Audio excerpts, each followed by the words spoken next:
Hold up, why do they doubt the kid? I'm about to prove them all wrong again.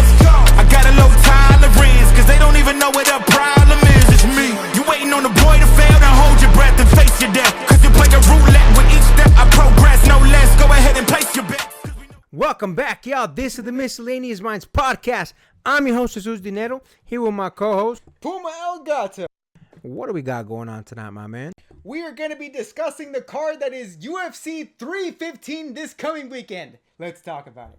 So there's actually 3 fights on this card that I'm interested in. I'm going to kind of go over to them a little bit, mostly because of what I want to see from those two. So we have Alexa Grasso and Valentina Shevchenko fighting on this card. I need both of them to win their fights. And listen, I believe that they should be able to win their fights pretty easily. Here's why I need that. I know. A lot of you probably don't like it and probably don't care. I need to see the quad for this fight.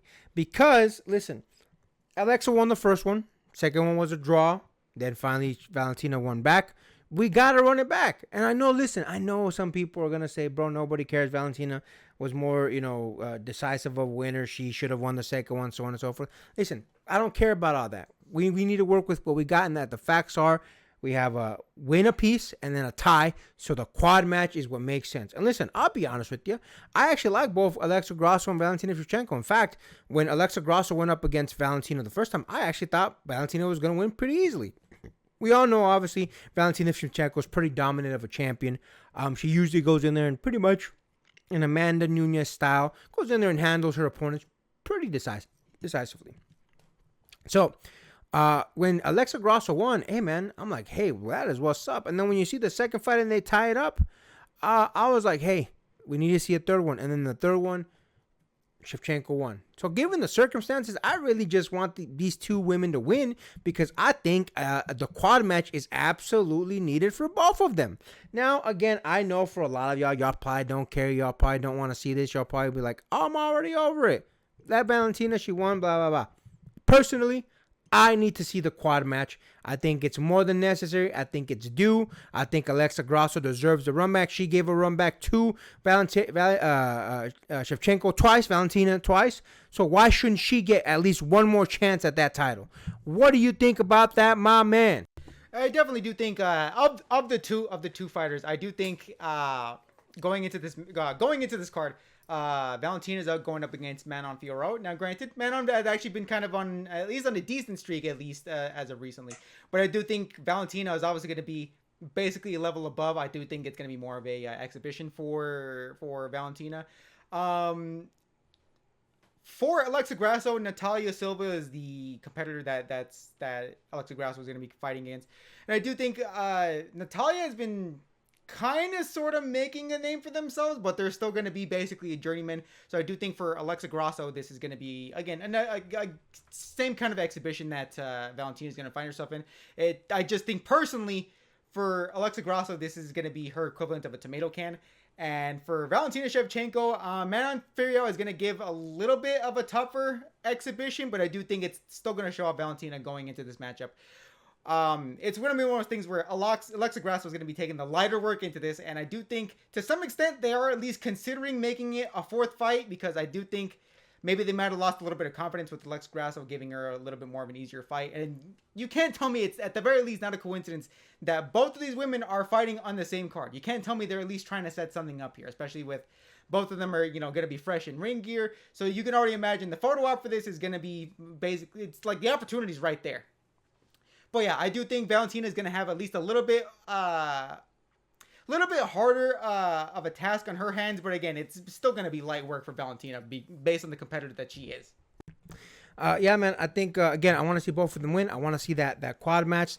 But listen, it is what it is. I know for a lot of y'all it's a smaller match. So let's move on to the next fight. And listen, Jack, I always mispronounce his last name. Della Maddalena. Going up against what a lot of you guys consider the most boring UFC champion, Belal Muhammad. I actually think that people don't put enough respect on Belal Muhammad's name. Yes, I understand the man has basically no finishes. I get it. I agree. That being said, listen, the way he took the title away from Rocky, Leon Edwards, come on, man. The way that he dropped them on his head, that was a beautiful takedown. So again, I feel like people play in his face too much. Who do I want to win? I'm going to be honest with you. I want Jack to win. Here's why. I want to see Islam go up. Islam has already said that he's probably going to go up if Belal loses, of course, but he trains with Belal, so he doesn't want to step on his friend's toes. So the reality of it is, I think like a lot of y'all, I want Belal to lose. Mostly because it would mean Islam gets to move up and pursue champ status. Or at least, I guess now based on the new ruling, be able to compete in the second division for a second title. So I think that's what most of us are hoping for. I think most of us have seen Islam dominate 155 quite handily for some time now. So a move up to 170 is a natural next movement up for him. That's my personal take on it.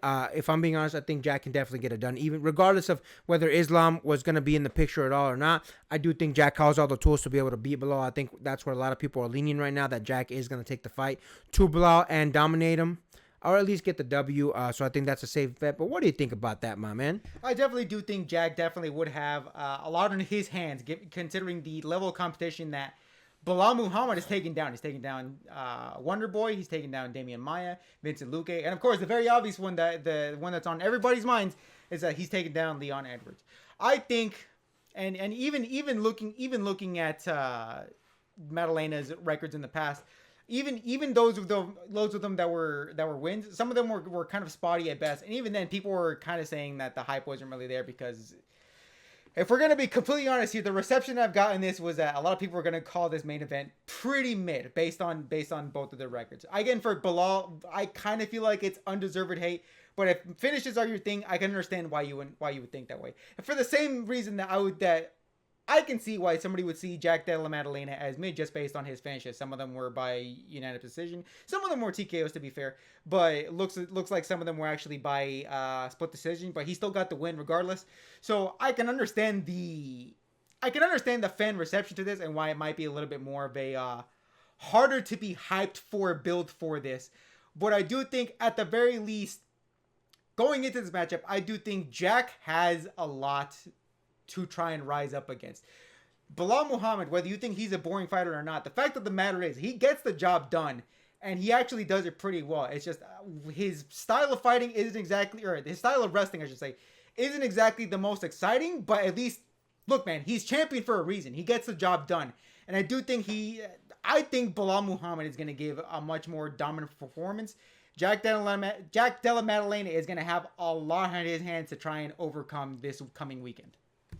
Yeah, man, I completely agree. I do personally think that people kind of shit on Belal a little bit too much. But listen, man, I'm also one of those people where I agree that, I want to see an exciting fight. It just depends on what your version of that is. But we'll see what happens, man. That's our personal belief right now, that Jack is going to take it. Just because, again, we do believe he has the tools, even though Belal is a very talented guy.